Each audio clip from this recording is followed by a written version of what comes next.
Today we'll be discussing the television show Jury Duty, and we'll be rediscussing artificial sweeteners. This is Doctor versus Comedian.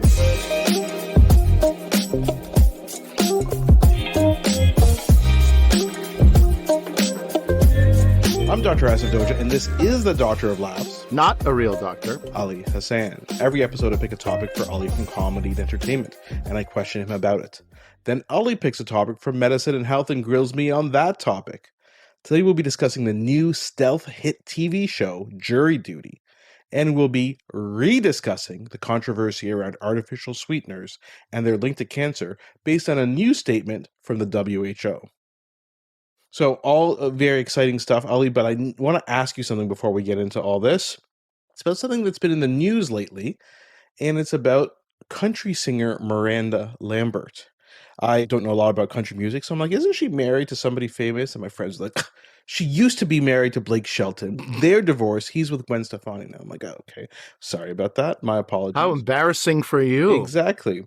So a couple weeks ago, there was this news thing that came out where Miranda Lambert was doing a concert. And she stopped the concert in the middle because some people were taking selfies. And she's basically like, we're here to listen to some music, have a good communal time together, and you guys are taking selfies there. Like basically telling them to stop and kind of like, I would say, shaming them a bit in public for their behavior. Did you hear about this? I did. There's a bit of a scolding, but what's important is to describe that concert atmosphere to get a right. full Hold on. Exactly. So I first read this on social media, and I was like, oh, Miranda Lambert, what does she think she is? Like she can just tell people what to do. What's wrong with taking a picture during a concert, right?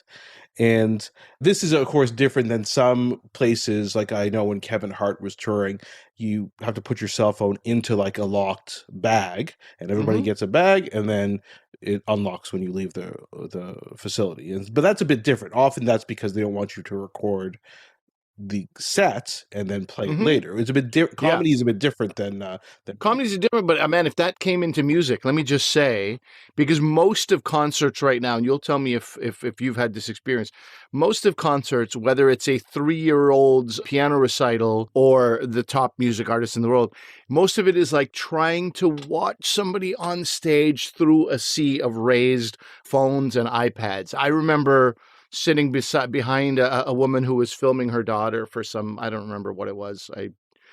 This is like a vague recollection of children's activities, but it was some kind of a concert.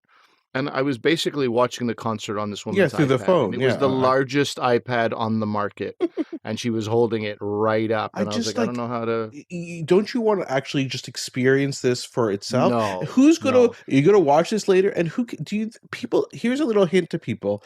Really, the truth about Instagram and all social media and Facebook. Nobody cares about your life. I know you think they do. Nobody cares. Well, the influencers of the world would be very upset and take offense to you. But also, it's the same thing that always used to happen. I don't know if you remember, when we were young, people would take all these pictures on their vacation to Florida. And it's like the prevailing sentiment from others was, who is going to see all these pictures? Where are you going to show this? And there were a couple of lunatics. Who'd be like, come over, have dinner, and then all of a sudden, now it's time for the slideshow. I think my dad may have done that once or twice. I don't know if Ali was there, but we didn't own a slide projector, so we had to borrow a slide projector. But I remember setting up the slide projector. Oh, that's funny. So yeah, awkward. But so yeah, we'll set this up in a second. But it's a good point. Your father's travels were quite entertaining. That's right. Though, right? You guys were in Bali and Thailand and places that most people weren't going at the time. So I don't know. Anyway, the utmost respect to your father always. So as you said, Miranda Lambert, so it sounds like she was being a bit totalitarian or whatever, but when you actually read about it, as you were saying, Ali, this was a small theater. I think she's doing a residency at a theater. So it's pretty small, intimate theater, all seating. There's no standing. Okay. And then did you see the picture of one of them's an influencer, by the way, so this is already a red flag in my opinion. What? And then do you see the picture of this? I didn't see the picture. So the picture is these 5 or 6 women who got up in the middle of the concert, left their seats, stood in the aisle, turned around so they're facing the camera with Miranda Lambert in the background, and then had people take a bunch of photos. And to me, that is completely different than people sitting in their seats, taking a selfie of them, or even, say, turning around in their seats slightly so them and their friend can have a picture of with Miranda Lambert in the background. I think that's completely different, right? Like, what do you think? I mean, I don't think it's completely different. I think it's a logical, if not incredibly unfortunate and disappointing, but logical extension of what already happens in society. Yeah, you don't Right? approve of it. You're just saying, I don't approve of it, but it's like my celebrity status is, I almost have to put it in quotations, but I have had people like, can I get a picture with you? Okay. So already they should be aware that they're sort of monopolizing your time, but there's this idea that, your time means nothing if you're a celebrity. Oh, can I get a picture? Sure. And this person, I remember one particular time, took like 3 or 4 pictures, looked at her camera, was not happy with the way she looked in any of them. And I was like, actually, hold on. I have to take more. And then I had to wait while she looked at those pictures she took. And I was like, I don't care how you look in these pictures. I have things I need to do. Like, so this is that on steroids. This is that. This is like, I don't care that this is an intimate venue. I don't care that Miranda Lambert is doing a show where it's seating. I have to take a picture of Miranda, right? This is logical to me. I understand this and hate everything about it, but this is where we're at. Right. And this is actually, if I'm being honest, this is a half episode right here. It's such a loaded discussion to talk about this, because this is the issue. You want fans.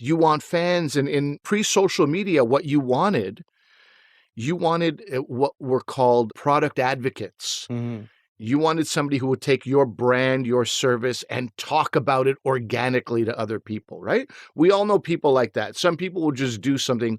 They'll use a toothpaste and they'll enjoy it and keep their mouth shut about it. Other people will be like, okay, so I bought this toothpaste yesterday. It's unbelievable. You have to try this, right? There's people who just talk about I've got the best toothpaste for you, the best toothpaste, right? Okay, well, that's Donald Trump, but it's I'm just talking about human beings who are naturally product advocates. And that's what you want. So Right. That's what, in a way, these influencers are, those natural product advocates who've now found a way to monetize their mouthiness. True. And you can imagine if this was a not so famous singer, right? 100 people in the audience, and a big influencer is taking a picture at your concert, that would be great, right? Now, of course, the prominent people in the photo is not Miranda Lambert. It's the people taking the photo. I mean, you're right. This probably should have been a full episode, but anyway, we're on the topic now, so we might as well finish it off. Also, if you read it, now this person's been interviewed, this influencer, just so ridiculous that we've been having this conversation, but they said, well, I wanted to show everybody, we paid so much for these seats. I wanted to basically brag about, how good our seats were. I'm like, why? What she said in the interview, but essentially, but it's also like there's this idea, as you said, that I paid the money, so I can do whatever I want. I'm going to a comedy show. If I want to talk to my friend during it, I paid good money for this. Shut up. Just tell you stupid jokes, right? No, you can have that, but then you suffer the consequences for that as well. Whether that's a scolding from Miranda Lambert or that's security escorting you out because your payment of a certain price of ticket shouldn't dictate that you behave in a way that affects the show negatively, right? Otherwise, if you're saying that, can't 1,000 people at the show also say that? I paid this much. I can go on stage if I want. I can do whatever I want. Yeah, you can, but don't get upset if a security guard yanks you down by the leg and throws you and you have a concussion. Now it's just wishful thinking. It's entitlement at its logical next step. That's what it is. It's the entitlement that we see everywhere in every single traffic light and grocery store interaction and all that. And it's just that. And it's the reason why it's a broader subject is that idea that you just suggested, Asif, that this is what you want. You want fans. You want fans who love you and all that. But now this is what you get also with your fans. So, and also we're in a society where that influencer was interviewed. I think that's the worst part of this entire story. Totally. Right? Yeah. A nobody now becoming famous. Speaking of which, No, but they're not a nobody. They're an influencer. That's hilarious. They're an influencer, and so whoever interviewed them now piggybacks on the amount of viewers they have. Right? That's what we're really talking That's right. about. It's so bad. It's that we have to interview the influencer because if they have 500,000 followers, some of them Then will we'll watch our watch- news piece or whatever. Right? Or listen to our podcast when we have this loser on next week or not. What? Anyway, I'm so excited. Ali ruined my transition. So I was going to say, a nobody becoming famous. That's why we're going to talk about jury duty. Yeah.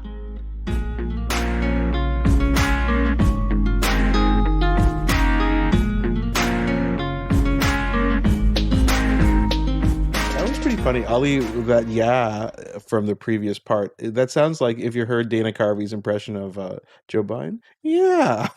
I can't even do it. But Yeah. his Joe Biden is really good. He nails down. Yeah, right? folks. He uses the word folks a lot. Yeah, Come on, guys. Come on. Anyway.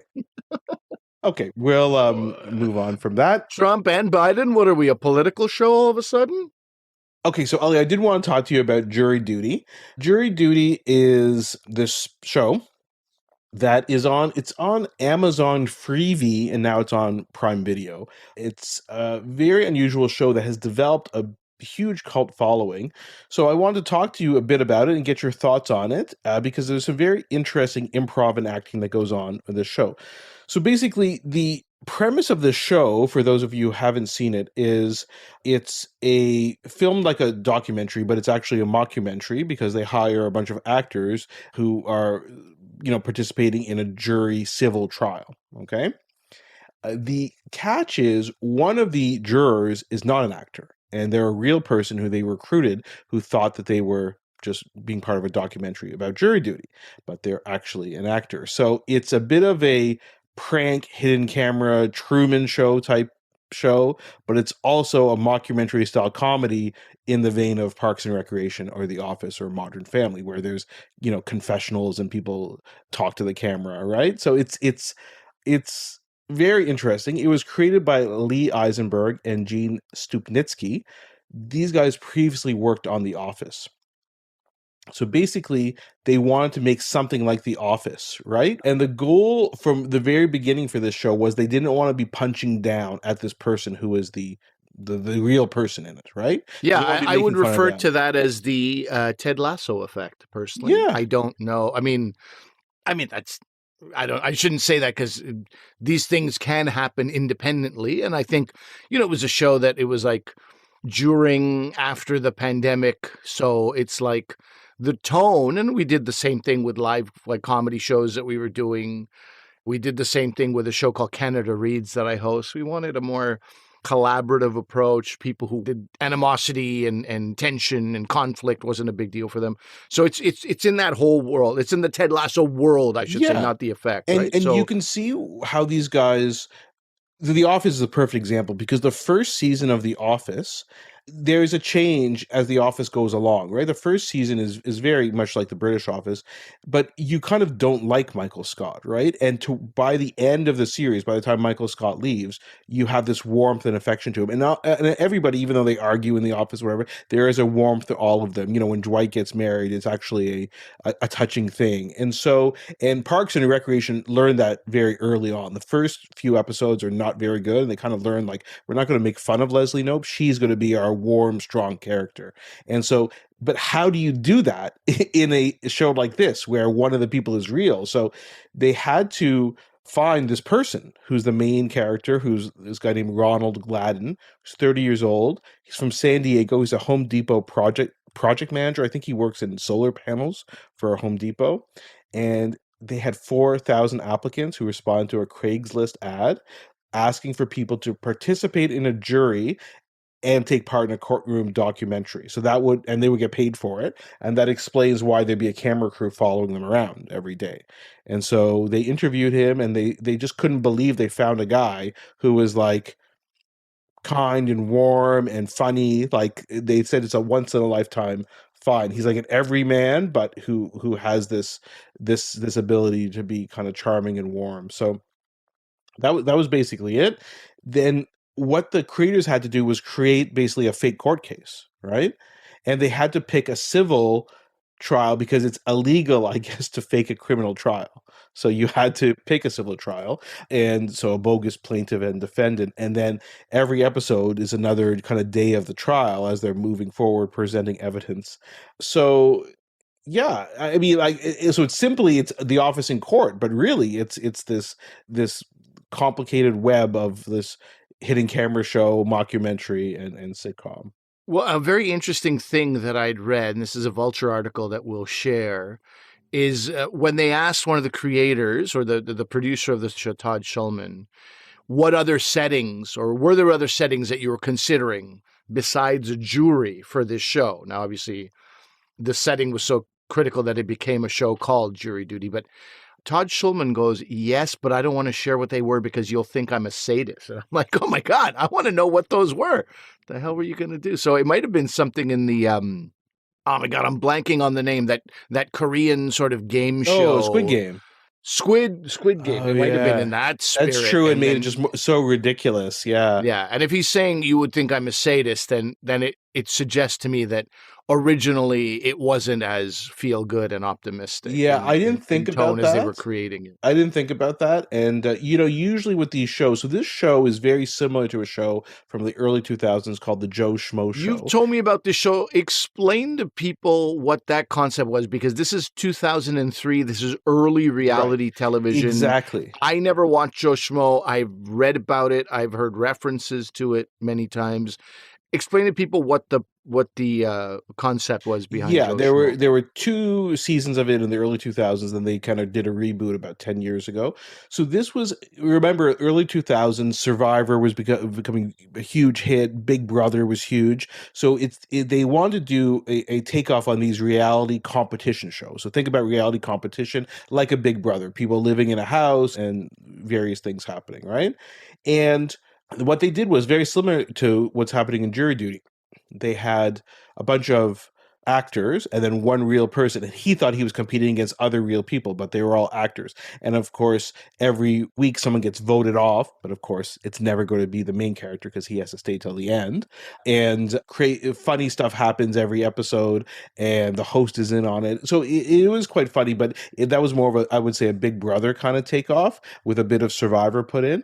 The interesting thing about Joe Schmo Shows is created by Paul Wernick, who's a Canadian guy, and his screenwriting partner, Rhett Reese. Now, you might know these guys because they wrote Zombieland, Deadpool 2, and the upcoming Deadpool 3. So this kind of like helped them take off basically into fame by writing Joe Schmo. And Joe Schmo has been very influential. You read a lot of interviews. A lot of people love this show, particularly the creators of Jury Duty. So that was a big influence in terms of this show.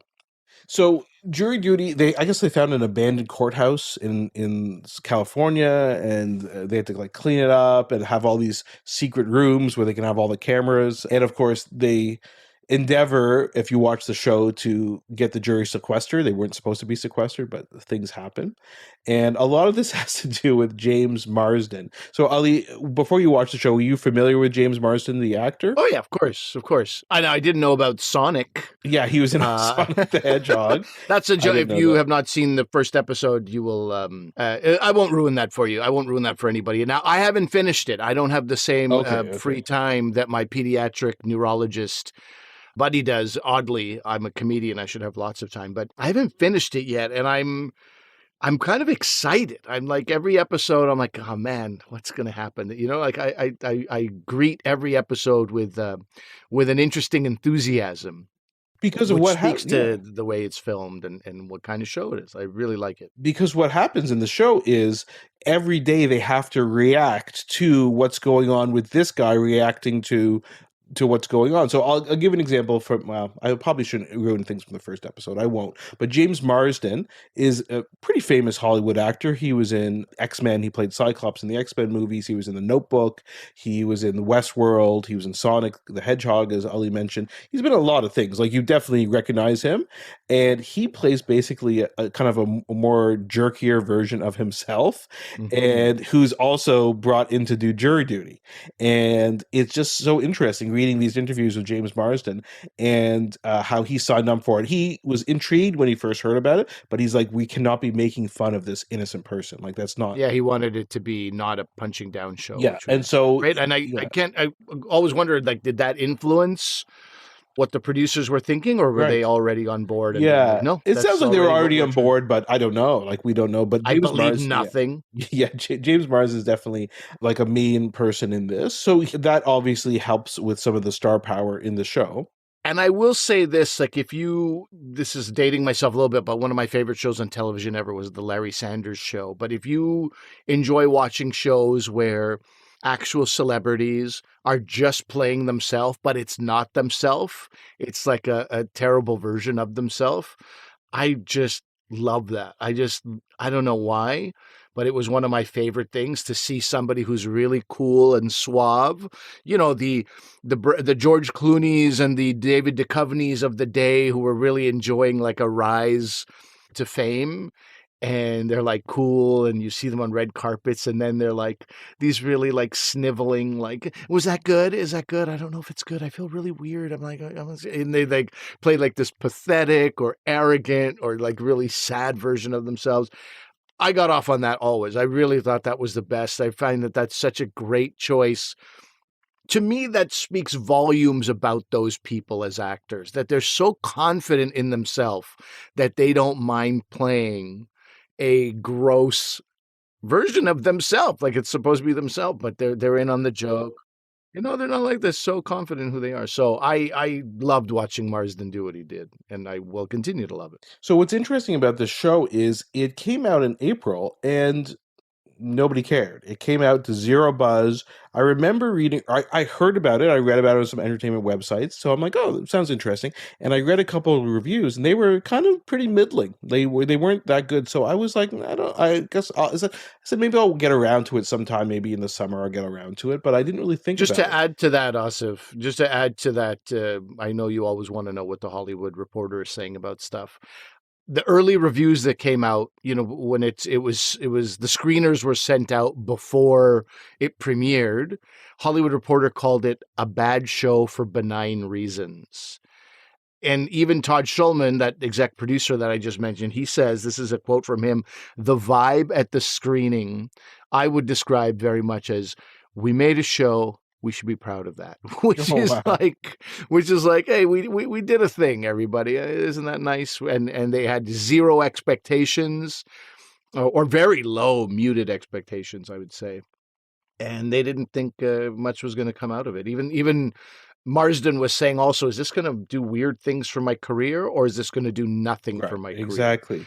It was either bad or zero. Nothing existed in the good, positive space. And it's interesting because you think it might be bad, right? Like, you're lowering yourself to doing a TV show. You're a big famous movie star, though he was on 30 Rock and a couple other shows and Westworld. But then you're on one that's either a failure or just nobody cares about, right? It's almost worse if it just kind of passes by in the night, right? So, and it's also on this Amazon freebie. I don't even know what that is. Very unusual. I think it's the ad-supported streaming platform from Amazon, but again, it's very unusual. So nothing really happened. And then came our good friends at TikTok, right? We hate TikTok on this podcast because we don't. Asif got banned from TikTok twice, I believe. So they, for no reason, by the way, but you can check out old episodes for that.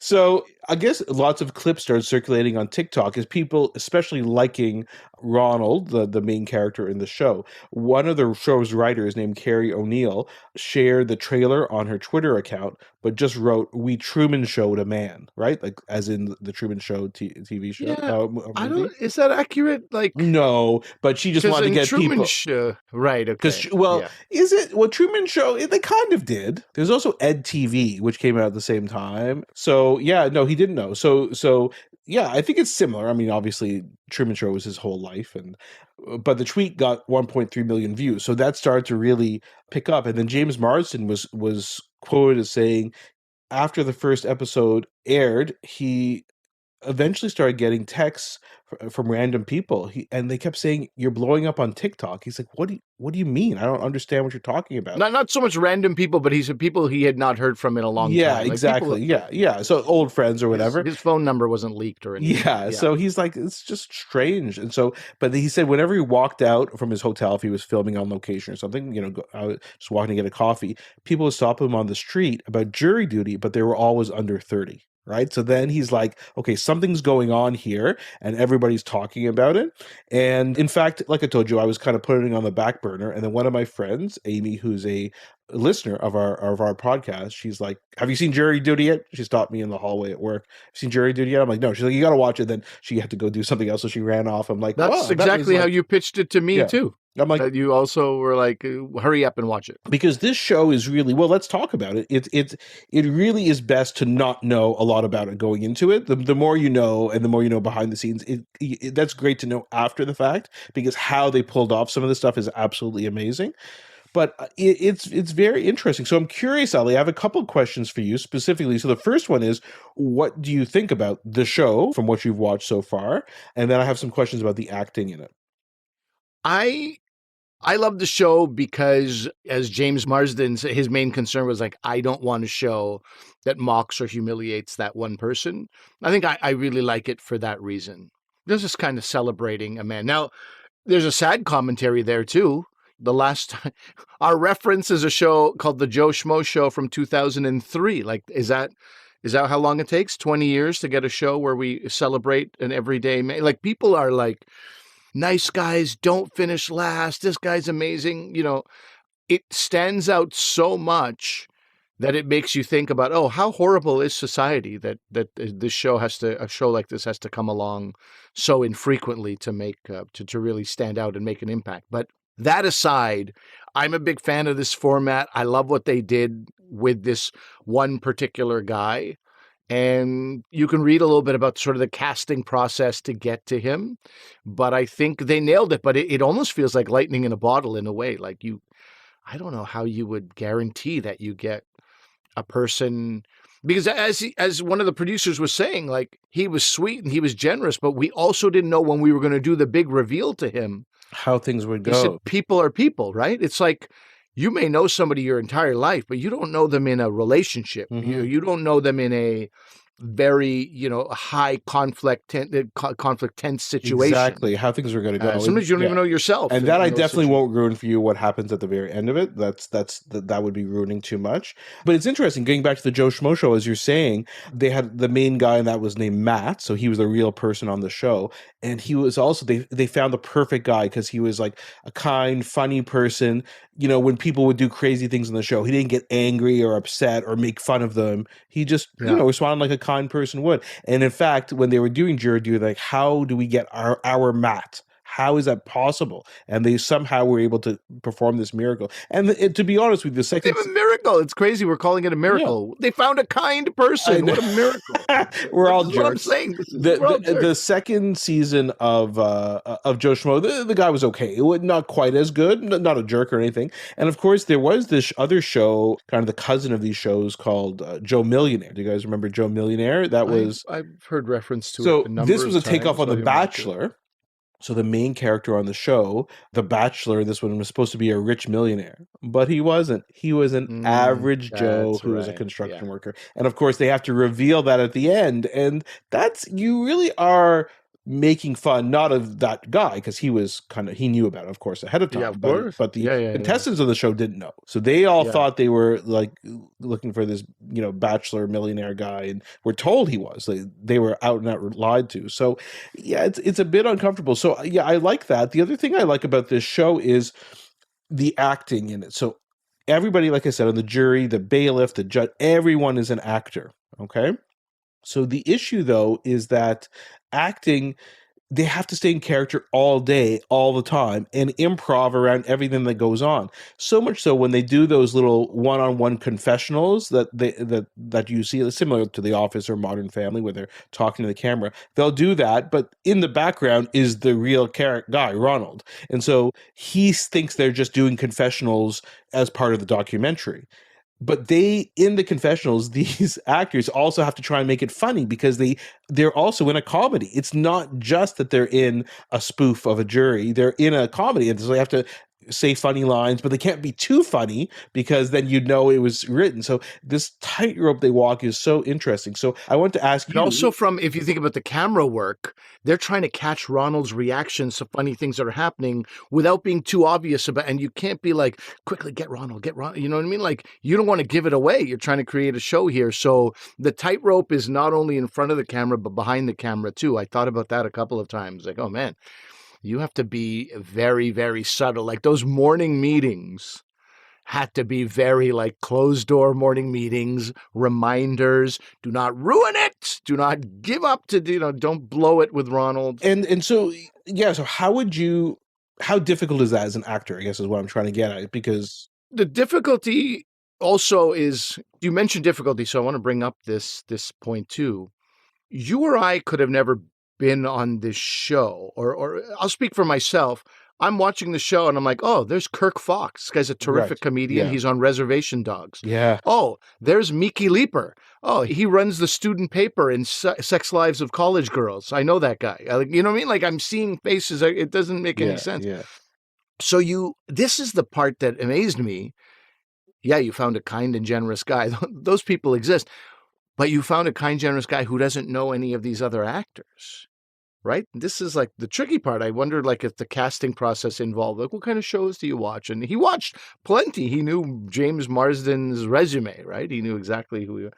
But that, I find, it's impressive that they were able to find this person from that perspective, that he wasn't like, I know this guy from somewhere. But from an acting point of view, they talk about this in these articles. Acting is, and we've discussed this, the way to describe acting is like it's described by the term hurry up and wait. In other words, you get a knock on your door, on your trailer, you're like, okay, we're ready for you, and then you get to set, and then some lighting issue, something, and you're like 45 minutes just waiting. You're like, oh, pretty aggressive knock at my door 45 minutes ago for nothing. Or like, okay, we need to get, now you're, in my case, sometimes I get a beard or some kind of facial hair put on or wig, and they're like rushing you into the chair, and then you don't even work till after lunch. You're like, why was I here at 7 a.m. to get this beard on? But you just don't, there's just so many things going on to make this borderline miracle happen, right? So this is the opposite of that. This is like, please sit in that chair and be on camera. Maybe, maybe not. You're not even going to know if you're on camera, but constantly stay in character. This is who you are now. And we're going to have long days. We're being sequestered. So it's going to be like 10 to 17 hours, like we're filming. And it's like, that's another thing about James Marsden and this entire cast. They all knew what they were getting into and still were like, yeah, we'll do it. Yeah. Like, that's amazing, because a lot of people get used to, no, I need my trailer. I need this. These are certain things. You're not leaving and going to a trailer, right? You're not leaving the set. You're just on the set. The set is your life. I mean, I can't impress enough upon people how incredible that is. Like, we make fun of some of the actors I know who are on kids shows. We'll sometimes be like, it's funny on a kids show, especially because it's typically lower budget, right? Because they're on kids networks. They don't have the same type of, so if you ever go, somebody who expects to have a trailer, where's my trailer? On a kids show, it's like, we don't have a trailer, but there is a folding chair in that tent over there. Like, that's what you're getting. That is luxurious compared to what these guys are getting. There's not even a folding chair in the tent. This is like, you're sitting on set all the time. So it would be quite difficult. And I can think of a few people who would just be like, this is stupid. Why do we sign up for this? This is so like, I can hear the complaints from actors just as I imagine their faces. So the casting on this had to be primo. Selecting the cast, I mean, right? Look, I've worked with, if I could just put it into the comedy world, I've worked with comedians who are like, this is the gig. This is who the audience is for. It's a fundraiser for this. This is where it'll be. This is how much we can pay you. They say yes to all of it, and they get into the green room backstage of the show, And it's just like, so stupid. I can't believe I agreed to this. Like, look at how many people are in the audience and tickets are $50. Why are we only getting $100? This is dumb. Like, what is this fundraiser? Right? Like, they're like a cancer in the green room. And that is all we need from that person is 20 minutes on stage.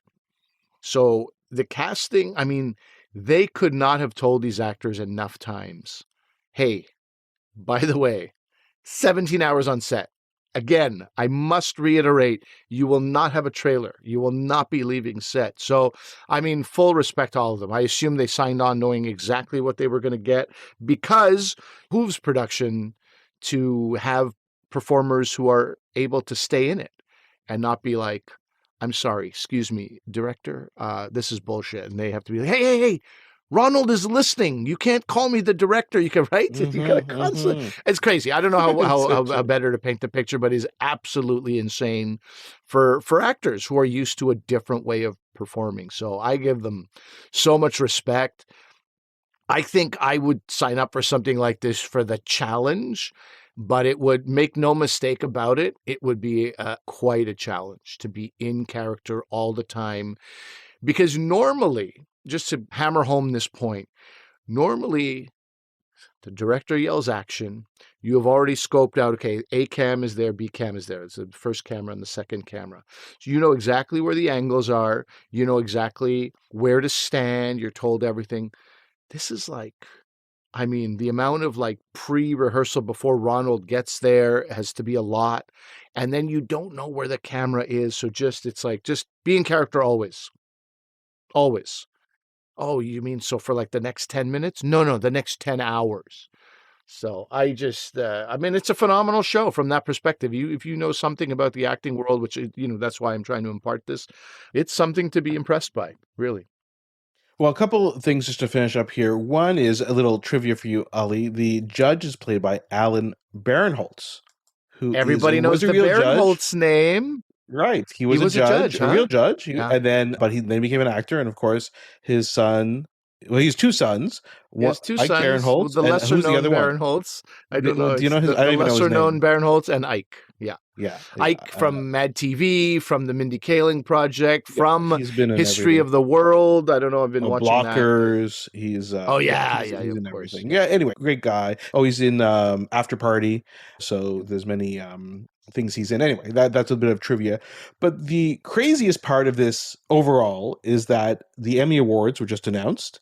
And this show has been nominated for 4 Emmy Awards for casting, which we mentioned, very appropriate, writing, best comedy series, and best supporting actor for James Marsden for playing himself in the show.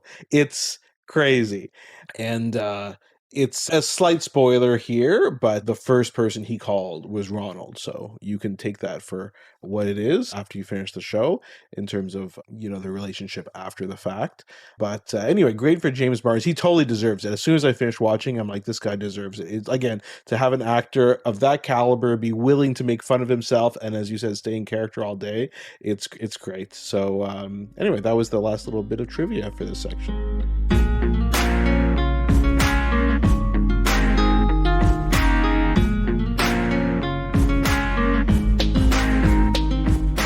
Okay, so if we are revisiting artificial sweeteners, you lived in a utopia of sorts, a world where you thought artificial sweeteners do not affect you negatively in any way. Now what, bro? Why are we revisiting it? What did the Who say? And you told me the less research I do, the better. And I, for one, will always heed your advice. So I did very little research on this, but I do know a couple of things. But let's, tell me, what is the WHO saying? What has changed since we did our last episode? Okay. Like just 6 weeks ago or so. Yeah. So somebody I know, I won't mention them, was like, "Oh, you going to talk about aspartame on the show?" I'm like, "We already did that episode. You don't even listen to the podcast." And they're Is like, that how you talk to people? It sounds like how you talk to your mother and sister. Was it your sister? It was your sister. Basically. Anyway, shall remain nameless, but I was like, Yes. they're like, no, the new news article that just came out. So in fact, this stuff was released at the end of June. This kind of information released before the actual reports came out. So I said, let's wait till the reports come out and see what people are all getting excited about. And it's just aspartame, by the way. It's not the other sweeteners. Okay, that's the first thing. It was Yeah. just about aspartame. Sucralose is still super good for you. Yeah. So anyway, so we talked about that on a previous episode. So I thought, okay, we should probably revisit this. As you said, a bit of a history of aspartame, discovered in 1965 by James M. Schlatter. He's a chemist. Good for Schlatter, but also not just by Mr. Schlatter, but also by accident. Exactly. He was working for a company called J.D. Searle, and he was trying to generate basically this hormone called gastrin, like generate it in the lab, because they want to use it for treating peptic ulcer disease. So he discovered its sweet taste when he licked his finger prior to like turning over a page in a notebook, because he had some of the stuff on his hand. He said, oh, this is sweet. We all know licking your finger anymore to like get those plastic bags at the grocery store does not occur anymore, hopefully, after COVID. Oh, it does. But it does? It does. People got to be people, man. The trick is you go, okay, guys, here's a life hack. I should post this so I can become an influencer on TikTok. Hilarious. I have to get back on TikTok. And many problems with this, but you go to the section of the produce where they have those sprayers, right? The sprayers would spray the water. You just touch a bit of the side of the counter. Everybody knows that trick. You're not reinventing grocery shopping. Rub your thumb on a radish and then open the bag. Well, don't rub it on actual produce that's wet, because now you're causing the same problem. Might as well just lick your fingers. God sakes. Anyway, okay, so we'll post to some news articles about this, and we'll also post the actual findings from the WHO. So they released a news release that came out July 19th. Like I said, it was kind of leaked about a month beforehand, and then it came out. So this was a joint kind of release by two organizations. The first is the International Agency for Research on Cancer. That's IARC. Then, separately, there's the World Health Organization and the Food and Agriculture Organization. Okay, so now it's the separate statement is by two other organizations, WHO and the FAO, who created what's called the Joint Expert Committee on Food Additives, which is called the JECFA. Okay? All right. So what did they say? Overall, what they said there's limited evidence for carcinogenicity in humans, and the IARC, that first organization, classified aspartame as possibly carcinogenic to humans, and they classified it as group 2B. I'll explain what that means in a second. And I'm just going to call it JECFA, which is that kind of WHO and FAO organization. The Joint Committee, Yes. They reaffirmed the acceptable maximum daily intake as being 40 milligrams per kilogram of body weight. That's all that they said. So why don't we break down each of these kind of statements, and I'll try and explain what exactly happened in all these. Okay. So the IARC, which is that first body I was telling you about, the International Agency for Research on Cancer, they basically got 25 experts from 12 different countries, and they had a nice meeting in Lyon, France. I'm sure they had nice catering. And great food, with no additives. No, because it's France, and no French person would dare to demean themselves with garbage food like we do. So, okay. So they basically reviewed all published studies or publicly available studies on cancer in humans and experimental animals regarding key carcinogens, specifically aspartame. And so basically what they found is that they looked specifically at evidence for causing a specific kind of cancer, which is a liver cancer, hepatocellular carcinoma. In the end, they looked at tons of studies, but they only really found 3 that had any significant findings. So in 3 studies, a positive association was observed between consumption of these sweeteners and the risk of liver cancer.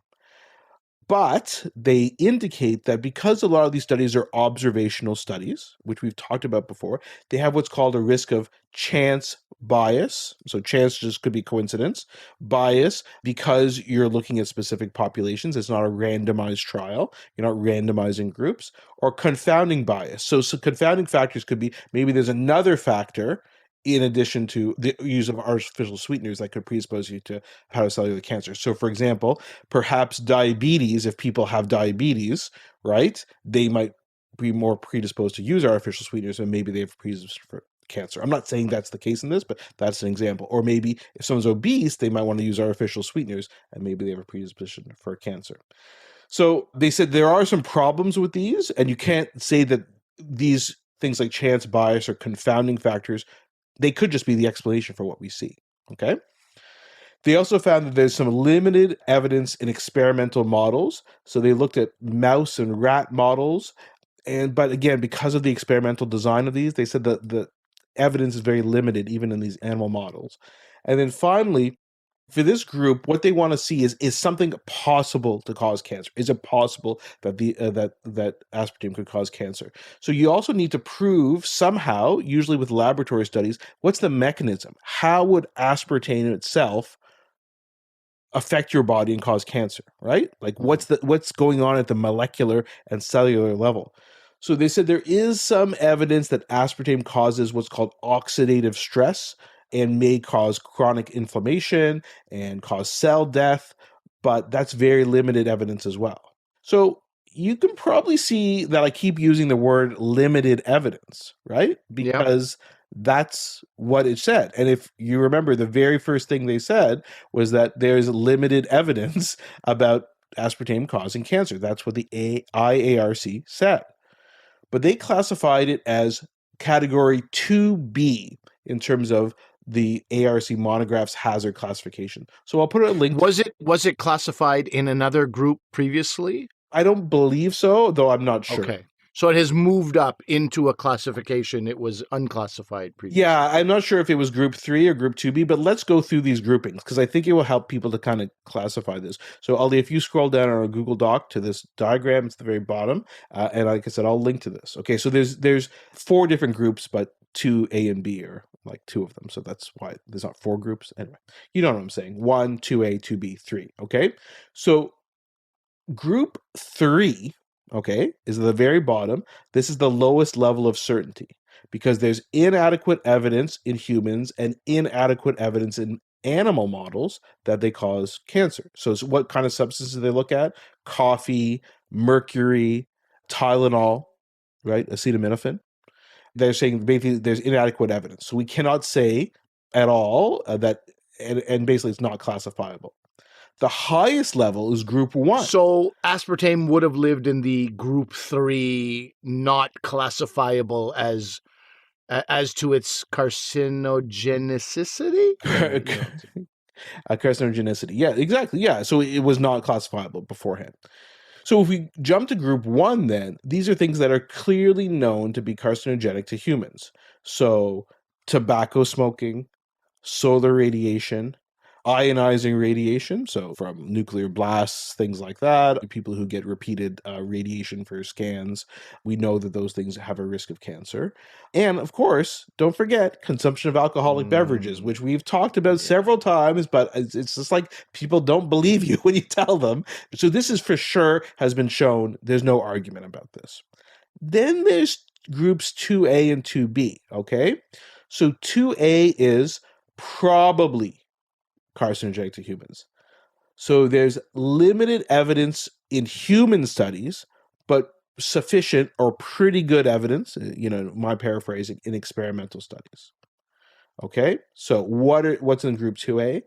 Emissions from high temperature frying, DDT, the chemical DDT, right? Mm-hmm. Excessive consumption of red meat, and night shift work. So night shift work is carcinogenic? Apparently so. I don't know very much about that. It's probably worth another episode to talk about the evidence for that. Given that there's sufficient evidence. Yeah, that group 2A. Experimental but limited in humans, but sufficient in animals. So again, we can go through that at some other point.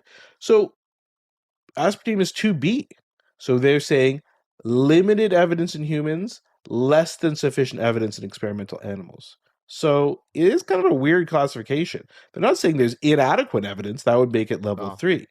So things like that, gasoline engine exhaust, occupational exposure as a hairdresser or barber, and lead.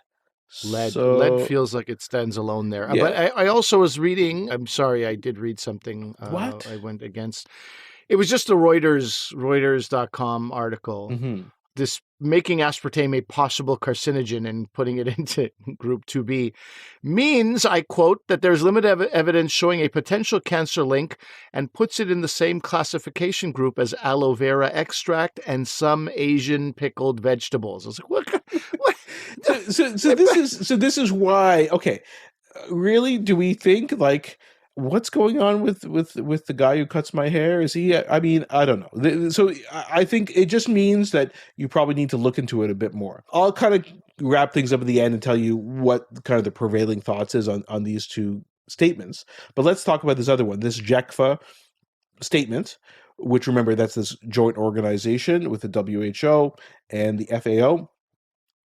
So what did they say? They just re-upped the statement that says that there's no sufficient reason to change the previously acceptable daily intake of up to 40 milligrams per kilogram of body weight for aspartame. Yeah, you should tell people what that looks like. 40 milligrams. So good point. A can of a diet soft drink would have 200 or 300 milligrams of aspartame. The average adult weighs between 50 to, let's just say, 70 kilograms. So you would need to consume 9 to 14 cans per day to exceed the acceptable daily intake. And are you, Asif Doja, in that 9 to 14 category? No comment. Okay. Anyway, moving on. No, just joking. I'm not. I probably have the equivalent of probably 4, though. So, but you're out of the aspartame world because you're into the Coke Zero world. That's right, exactly. So now you're using other ones, sucralose, whatever. And so, again, this is just aspartame. There's insufficient evidence for everything else. So what's this based on, though? That's the question. This acceptable daily intake, which is called an ADI, is based on an 104-week study in rats exposed to aspartame in their diets. And basically, there were a lot of negative studies when they tried to look at this risk of aspartame. They looked for different cancers, hepatocellular, again, the liver cancer, breast cancer, lymphoma, multiple myeloma, which is another type of blood cancer, and bone cancer, and they couldn't find a consistent association observed. And again, there's a high risk in these studies that they looked at in terms of bias, lifestyle factors, socioeconomic factors, other dietary factors that you can't say. So basically, the committee concluded that the evidence of an association between aspartame consumption and cancer in humans is not convincing. And they concluded there's no convincing evidence from experimental animal human data that after ingestion, aspartame has the ability to cause adverse effects. So basically, that's why they said, okay, we already said 40 milligrams per kilogram per day will be the maximum, so we're not changing it based on a review of the current evidence. So nothing really changed, basically. So why are we doing this episode? Exactly. So because people were getting all worked up about it, and like we have the Reuters article that we're linked to, but that you mentioned, but it was everywhere, right? CNN, Time Magazine, everybody talked about this new thing. It's possibly carcinogenic. So the real question is, as you're saying, what does this mean? And is it just being confusing for the sake of being confusing? Are they saying different things? But a good way to look at this is that the two findings are actually complementary, okay? The two groups actually work differently. The IARC is trying to look for signals in the literature that something may be a hazard in terms of causing cancer based on even with limited evidence. They want to flag, like there's a signal here that we're seeing.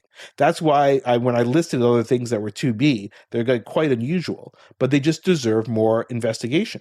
Why would it be that being a hairdresser or a barber, like what exactly is it about their job that might predispose them to it? What else do we have to look into? So, whereas the JECFA group, they assess the real life risk, the realistic risk to you for consuming aspartame. right? So there's a difference, right? One is detecting the signal and saying you need to do more studies, and Jack assesses the real life. So as an example, sunlight we know causes cancer, right? There's no question that the radiation from sunlight can. But there are some caveats, right? The risk depends on the amount of sunlight you get, whether you use protection like sunscreen or not. So same thing, even if aspartame causes cancer at very high amounts, when you use it in low amounts, it seems to be fine. Just like if you wear sunscreen, you decrease the risks of the sun's radiation. But probably increase the risk of something else from the sunscreen. But that is neither here nor there and unrelated to our discussion today. I'll leave it with Dr. Francesco Branca, who is the director of the Department of Nutrition and Food Safety at the WHO. He says the assessments of aspartame have indicated that while safety is not a major concern, at the doses which are commonly used, potential effects have been described that need to be investigated by more and better studies. And I think that's a good summary. And that's all it means. So hopefully this was clarifying things to you and de-escalating your anger at the concern. Sure. If you're drinking between 9 and 14 cans of aspartame-filled, I mean, you have bigger issues than aspartame, right? You're running from something. You need some help. Come on, let's be real. You can't be drinking 9 cans of anything. It's insane.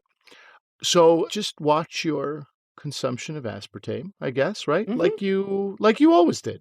Change nothing. But you know what you don't have to watch your consumption of? Ronald Gladden. Get some more of that guy into your life. And that guy, by the way, in case it's been too long, he is the one non-actor in the show. This has been too long, like the 20 minutes of talking about aspartame. 20 minutes. If you went too deep, we went to mice, to rats, to aloe vera, Asian pickled vegetables. We've taken a journey here. Jury duty, needless to say, Asif and I both recommend it.